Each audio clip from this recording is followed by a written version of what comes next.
Bonjour tout le monde! En ces temps de confinement, quoi de mieux que de se replonger dans nos bons vieux souvenirs? Et j'ai choisi aujourd'hui de faire ma capsule comme dans le bon vieux temps alors que j'étais jeune et que je jouais à la maîtresse d'école.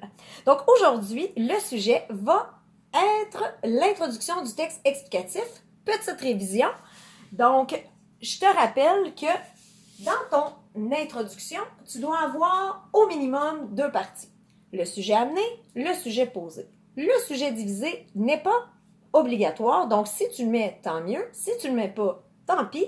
La seule chose, c'est que si tu le mets, assure-toi bien de pas utiliser les mêmes mots que dans ton texte ou la même formulation que dans ton texte, parce que sinon, ça va devenir répétitif. Donc, une fois que tu as trouvé ton sujet, là, je te conseille de te faire un plan. Le plan va t'aider à structurer tes idées. Donc, le plan peut ressembler à un genre d'entonnoir comme ça. Bon, moi, c'est un entonnoir avec sur pattes, tu le verras bien, mais je vais t'expliquer pourquoi j'ai décidé de faire ça comme ça. La première des choses, c'est que tu devrais toujours identifier à quelle question tu veux répondre. Ça, c'est la première partie.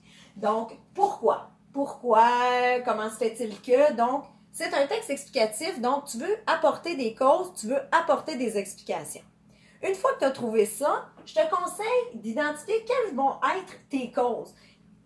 Ça va être quoi ton paragraphe? Ça va être quoi le sujet de ton paragraphe 1 et ça va être quoi le sujet de ton paragraphe 2 de développement? Est-ce que ça va être... Parce que faut que tu comprennes une chose, c'est que si dans tes causes, dans tes paragraphes de développement, tu donnes l'information et que tu la redonnes dans ton sujet amené, ça va devenir répétitif. Donc, en sachant ce que tu vas dire plus tard, ben, ton choix d'information pour ton sujet amené risque d'être différent et c'est ça qui va rendre ton introduction plus intéressante. Donc, une fois que tu as identifié ton sujet divisé, ton sujet posé, tu vas trouver quelles seront tes causes, tes deux causes. Donc, c'est ce qui te sert de sujet divisé. Et après, tu vas travailler sur ton sujet amené. Ici, je t'ai écrit « Comment me présenteras-tu ton sujet posé sans le nommer? » Point d'interrogation. Bien, c'est sûr que ton sujet amené, tu dois me présenter, tu dois arriver à me parler de ton sujet. C'est juste que tu ne veux pas, dès la première phrase, m'annoncer de quoi il va être question. Donc, c'est important que tu essaies peut-être de trouver des mots, de faire un petit remue-ménage pour essayer d'identifier quels sont les mots qui te viennent quand tu penses à ta question, quels sont les mots importants dans ta question.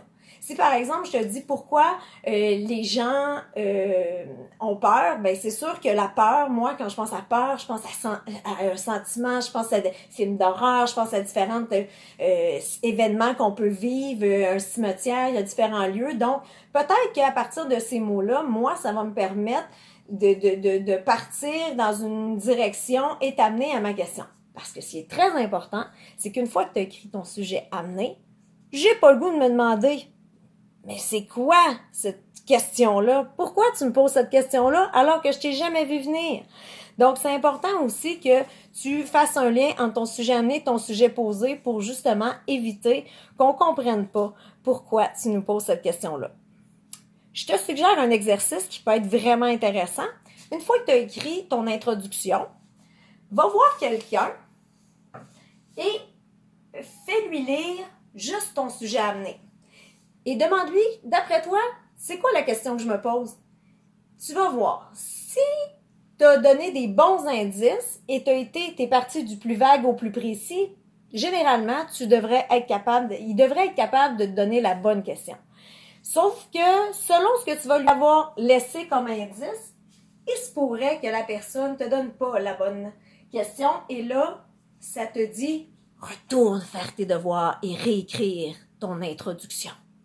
Sur ce, maîtresse d'école Emmanuelle vous dit à la revoyure!